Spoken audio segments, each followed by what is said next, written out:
Shalom jemaat yang terkasih dalam Tuhan. Pagi hari ini kita mau memulai ibadah. Marilah ibadah ini kita kuduskan dengan pengakuan bahwa pertolongan kita ialah di dalam nama Tuhan yang menciptakan langit dan bumi, yang tak pernah meninggalkan perbuatan tangannya, melainkan memelihara dari hari ke hari. Kasih karunia dan damai sejahtera dari Allah Bapa, Tuhan Yesus Kristus dan Roh Kudus menyertai kita dalam ibadah saat ini. Amin. Mari kita bersama-sama memuji Tuhan. Ajar kami Tuhan menghitung hari-hari. Biarlah setiap hari-hari kita hanya untuk memuliakan nama Tuhan.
Mari kita bersama-sama menyiapkan hati dan pikiran kita untuk mendengarkan sabda firman Tuhan. Kita mau menyambut firman Tuhan dengan pujian. Sambutlah Yesus, tinggikan Yesus.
Mari kita berdoa untuk mempersiapkan hati mendengarkan sabda kebenaran firman Tuhan.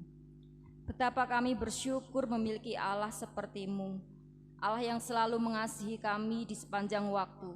Kini saatnya bagi kami untuk mendengarkan sabda kebenaran firman-Mu ya Tuhan. Kiranya Tuhan memberkati dan mengurapi hamba-Mu yang menyampaikan firman Tuhan, agar firman yang disebarkan tidak berlalu begitu saja, tetapi bisa menjadikan kekuatan bagi jemaat-Mu di tempat ini. Amin. Shalom, jemaat yang dikasihi Tuhan. Pada pagi hari ini kita mau bersama-sama merenungkan firman Tuhan dengan tema bersukacitalah sebab Allah mengasihi kita. Kita mau membuka di dalam surat Paulus kepada jemaat di Korintus, 2 Korintus 13 ayat 11 sampai 13. 2 Korintus pasal 13 ayat 11 sampai 13. Saya akan membacakannya. Jemaat Tuhan di rumah bisa bersama-sama membaca. Akhirnya, saudara-saudaraku, bersukacitalah, usahakanlah dirimu supaya sempurna, terimalah segala nasihatku, sehati sepikirlah kamu, dan hiduplah dalam damai sejahtera, maka Allah sumber kasih dan damai sejahtera akan menyertai kamu. Berilah salam seorang kepada yang lain dengan cium yang kudus. Salam dari semua orang kudus kepada kamu. Kasih karunia Tuhan Yesus Kristus dan kasih Allah dan persekutuan Roh Kudus menyertai kamu sekalian. Amin. Bersukacita itu adalah bersuka hati, bergirang. Seorang bijak mengatakan, bersukacita saat berada di atas adalah sebuah kewajaran, tapi bersukacita saat berada di bawah adalah sebuah kedewasaan. Bersukacita merupakan sebuah sikap dan pilihan. Tidak selalu berarti perasaan yang terus-menerus kita rasakan. Apa alasan bagi orang Kristen untuk terus tetap bersukacita di dalam Tuhan? Serta sukacita seperti apa yang ingin kita raih? Alasan Paulus menulis surat ini di akhir surat Korintus. Yang pertama, pernyataan-pernyataan Paulus yang ditulis sebelumnya yang telah mendukakan jemaat di Korintus. Ia menyampaikan kata-kata yang keras dan pedas di tengah-tengah jemaat. Mungkin beberapa jemaat bisa menerimanya itu sebagai sebuah nasihat yang bijak. Tetapi mungkin jemaat yang kurang dewasa menilai nasihat-nasihat Paulus itu sebagai sesuatu yang menyakitkan. Mereka tidak bisa menerimanya dengan baik. Bahkan ketika mendengarkan nasihat dari Paulus, yang nasihat-nasihatnya terdengar keras, tajam, mereka merasa sedih, mereka merasa kecewa, bahkan tersinggung dan marah. Namun Paulus tidak berputus asa. Ia meyakinkan bahwa semuanya itu untuk kebaikan jemaat sendiri. Tanpa ragu-ragu pada bagian surat ini, Paulus mengajak kepada jemaat di Korintus untuk bersukacita. Bahkan sukacita yang hendaknya dinyatakan oleh jemaat di Korintus sungguh-sungguh sempurna. Sungguh-sungguh sukacita yang utuh dan tidak setengah-setengah atau sekedar sukacita yang basa-basi. Ini penting supaya kita memiliki sukacita yang sempurna di tengah-tengah persoalan yang kita hadapi. Menjadi Kristen tidak berarti bahwa kita ini bebas dari rasa sedih, duka, serta kecewa. Itu adalah suatu hal yang alami. Justru dengan persoalan itu kita diproses bukan secara instan atau sekedar basa-basi untuk melewati semua ini. Sehingga sukacita yang dirasakan benar-benar sukacita yang jujur dan sukacita yang alami, bukan sukacita yang hanya dibuat-buat saja. Kemudian Paulus meminta jemaat untuk bersungguh-sungguh menyimak dan mengikuti nasihat-nasihatnya. Paulus selalu memberikan nasihat-nasihat kepada jemaat, terutama jemaat yang ada di Korintus, supaya mereka sehati sepikir. Kata sehati sepikir ini dalam bahasa Yunani adalah proneo. Ini istilah khas yang sering disampaikan oleh Rasul Paulus. Mengapa mereka harus sehati sepikir? Kata Paulus menggunakan kata sehati sepikir ini dilandasi oleh dua hal. Yang pertama bahwa masyarakat yang ada di Korintus Mereka terbiasa hidup di dalam persaingan. Segala sesuatu dilakukan untuk bersaing. Itu sebabnya Paulus menasihati, sehati sepikirlah di dalam kehidupan bergereja, di dalam kehidupan berjemaat. Ini juga penting bagi kita semua, bukan hanya untuk jemaat di Korintus, tetapi kita semua harus sehati sepikir di dalam rumah Tuhan, di dalam pekerjaan Tuhan.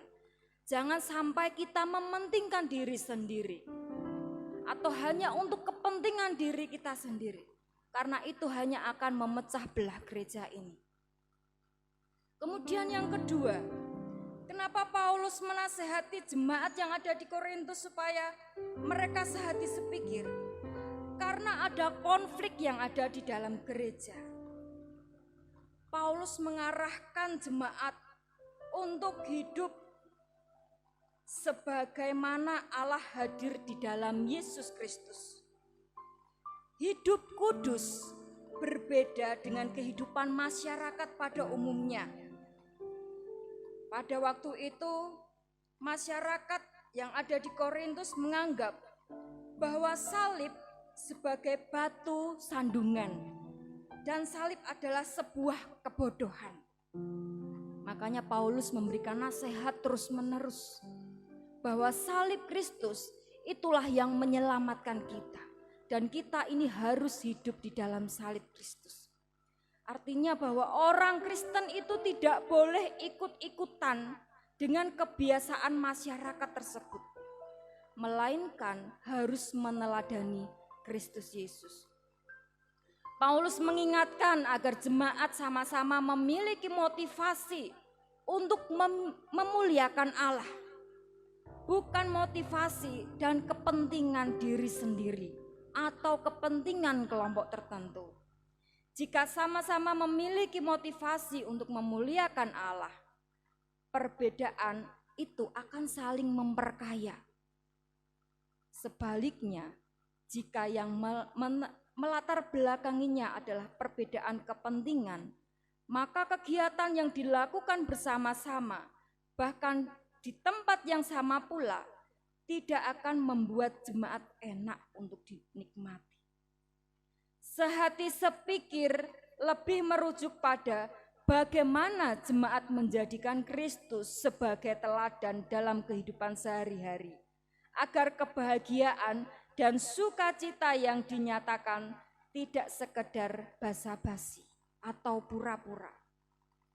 Sukacita yang diharapkan terjadi dalam hidup kita adalah sukacita yang sungguh-sungguh, bukan sukacita yang dipaksakan. Sukacita ini muncul dari kesadaran akan kasih Allah yang telah dinyatakan lebih dahulu kepada kita. Kita tahu bahwa Yesus Kristus telah mati di kayu salib karena kasih-Nya kepada kita. Sukacita seperti ini hanya dapat terjadi jika setiap orang berusaha memiliki hati dan pikiran yang sama sebagaimana yang ada pada Kristus. Kesesuaian dengan Kristus menjadikan manusia dapat berbagi tempat dan saling mendukung satu sama lain untuk sama-sama menikmati sukacita di dalam Tuhan.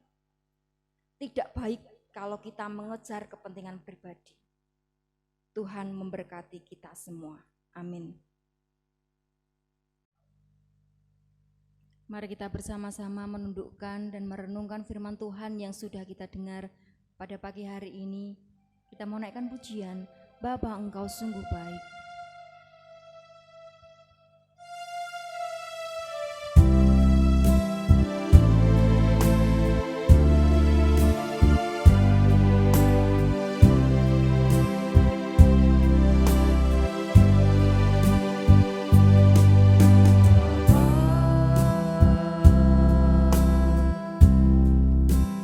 Engkau sungguh baik.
naikkan syukur.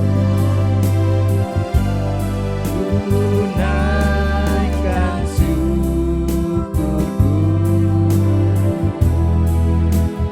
buat hari yang Kau beri, tak habis-habisnya kasih dan rahmat-Mu, selalu baru dan tak pernah terlambat pertolongan-Mu, besar setiamu di sepanjang hidupku, Besar setiamu,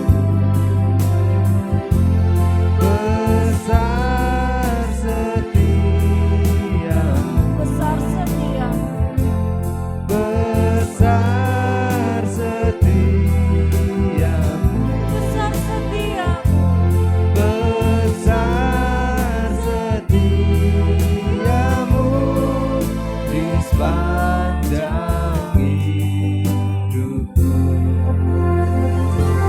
Mari kita berdoa bersama-sama. Terima kasih ya Tuhan untuk firman yang telah kami renungkan. Ajar kami untuk selalu bersuka cita, sebab kami tahu bahwa Engkau sangat mengasihi kami.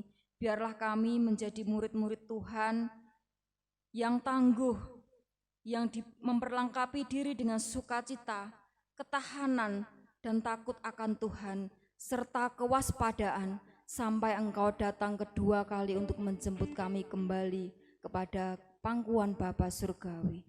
Haleluya, amin. Yang terkasih, kita mau memberikan persembahan. Kita siapkan amplop yang sudah disediakan oleh gereja. Kita mau mengiringi persembahan kita dengan pujian. Begitu besar kasih Allah pada kita.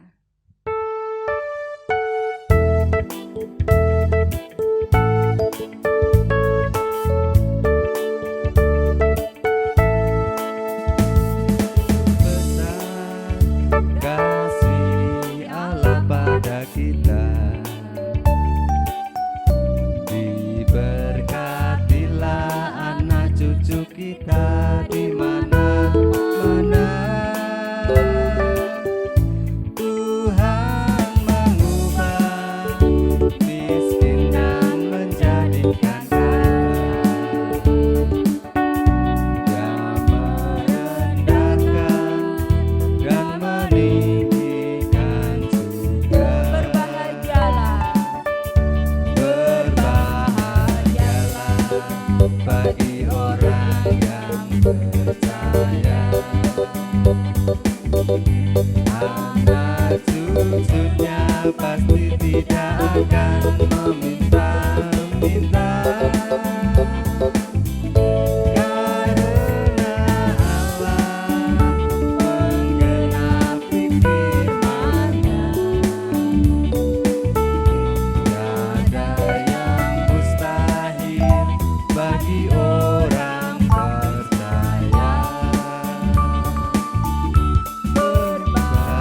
Berbahagialah bagi orang yang percaya, anak cucunya pasti tidak akan meminta-minta, karena Allah menggenapi firman-Nya. Tiada yang mustahil bagi orang percaya. Tiada yang mustahil, Tiada yang mustahil bagi orang percaya. Tiada yang mustahil bagi orang percaya. kita mau berdoa untuk menyerahkan persembahan kita kepada Tuhan. Terima kasih ya Tuhan, karena kami belum memberikan yang terbaik melalui persembahan yang ada ini Tuhan. Kami percaya Bapa, setiap berkat yang telah Engkau berikan ini adalah bukti cinta kasih-Mu untuk kami Bapa. Biarlah ya Bapa, melalui persembahan yang ada ini kiranya boleh berguna untuk membantu di dalam pelayanan di tempat-Mu ini ya Bapa. Kami juga menyerahkan bagi setiap saudara-saudara kami yang mungkin belum bisa memberikan yang terbaik untuk Engkau melalui persembahan yang ada ya Tuhan. Biarlah Engkau sendiri ya Tuhan yang boleh memberikan yang terbaik pula untuk saudara-saudara kami. Dan kami juga menyerahkannya Bapa untuk bagi saudara-saudara kami yang telah memberikan persembahan yang terbaik ini Bapa. Biarlah Engkau sendiri yang boleh memberkati dalam setiap pekerjaannya, dalam setiap usahanya. Dalam nama Tuhan Yesus kami menyerahkan doa ini. Amin. Sampailah kita di ujung ibadah ini. Marilah bersama-sama mengarahkan hati dan pikiran kita, mengangkat tangan kepada Tuhan, dan terimalah berkat Tuhan. Tuhan memberkati engkau dan melindungi engkau. Tuhan menyinari engkau dengan wajah-Nya dan memberikan engkau kasih karunia. Tuhan menghadapkan wajah-Nya kepadamu dan memberi damai sejahtera. Amin. Bapa terima kasih, Bapa terima kasih.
Tuhan Yesus memberkati.